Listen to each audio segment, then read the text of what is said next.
안녕하세요. 승쌀TV 한정환 변호사입니다. 계약서 잘못 쓰셨어요? 후회되시죠? 취소하고 싶으시죠? 그런데 그게 쉬운 게 아닙니다. 오늘은 해지 관련해서 이 계약서의 구속력을 중심으로 좀 말씀을 드리려고 합니다. 계약서 한번 쓰게 되면은 해제나 해지하는 거 쉬운 게 아니에요. 비슷한 개념으로 뭐 취소도 있고 무효도 있습니다. 근데 해지하고 취소, 무효는 전혀 다른 그런 개념입니다. 이 개념상의 차이를 오늘 설명드리지는 않고요. 그냥 해제와 해지 관련해서 좀 말씀을 드리려고 해요. 해지는 거의 비슷한 개념입니다. 다만 해제는 단발적으로 끝나는 계약에 사용되는 표현이고, 해지는 계속적으로 이어지는 그런 계약에 사용되는 그런 표현입니다. 예를 들어서 고용계약을 내가 중간에 멈추고 싶다라고 하게 되면은, 고용계약은 장기간 이어지는 그런 계약이죠. 이런 때는 해지라고 하는 것이고요. 매매계약, 이건 한 번에 다 처분행위가 끝나게 되잖아요. 이런 경우에는 해제라는 표현을 쓰는 거예요. 최근에 저도 많이 좋아하는 그런 걸그룹인데, 뉴진스가 소속사 어도어와의 전속계약 해지 관련된 분쟁을 겪고 있죠. 법원에서는 이 어도어 측의 기획사 지위 보전 및 광고계약 체결 금지 가처분 신청을 인용을 했고요. 그래서 뉴진스 측이 굉장히 좀 불리한 듯한 그런 상황에 빠지게 되었습니다. 어도어 측에서는 이게 버젓이 계약서가 있고 거기에 기획사로서의 지위 그리고 권리 이런 것들이 다 기재되어 있는데, 어떻게 그런 것들을 당신들 마음대로, 뉴진스 마음대로 해지할 수 있느냐라고 주장을 하는 것이고요. 뉴진스 측에서는 여러 가지 저간에 있었던 사정들을 토대로 이 전속계약이 유지되는 것은 불합리하다라는 그런 주장을 하고 있는 것 같아요. 그런데 이 계약에서의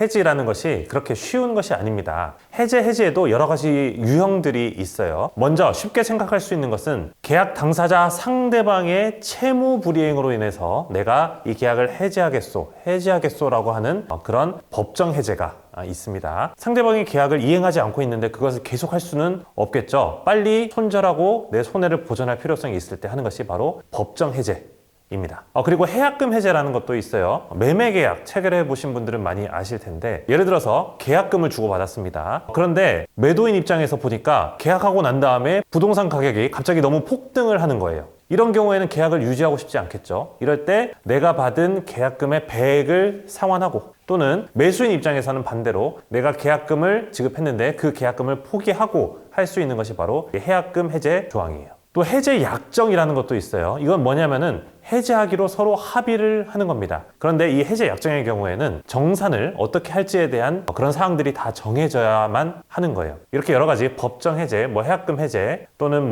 해제 약정 이런 것들이 있는데, 각 유형별로 별도로 갖추어져야 하는 그런 요건들이 있습니다. 그런 요건이 갖추어지지 않으면 내 마음대로 나는 법정 해제하겠어, 해약금 해제하지 않겠어, 이렇게 주장할 수가 없는 거예요. 아까 말씀드린 매매계약 같은 경우에 예를 들어서 계약금이 지급되고 그 다음에 중도금까지 지급이 되면 그때는 더 이상 해약금 해제를 할 수가 없습니다. 그것이 우리가 이 사회에서 정해놓은 법적인 룰이다 라고 보시면 되는 거예요. 그러니까 여러분, 계약서 함부로 쓰시면 안 됩니다. 계약서라는 거는 결국에는 계약 당사자 간의 권리와 의무를 창설하는 것이거든요. 그 권리와 의무에서 내 마음대로 벗어날 수가 없는 거예요. 말하자면 해지를 내 멋대로 할 수는 없다라는 겁니다. 그래서 계약서 작성하실 때 과연 이 계약서로 인해서 내가 얻게 되는 권리는 무엇인지, 또 내가 앞으로 감당해 나가야 되는 그런 의무는 무엇인지, 또 이 계약에서 벗어나기 위해서는 어떤 조항들을 마련해 놓는 것이 좋은지, 이런 것들에 대해서 면밀히 검토하는 작업이 굉장히 중요하다라고 볼 수가 있습니다.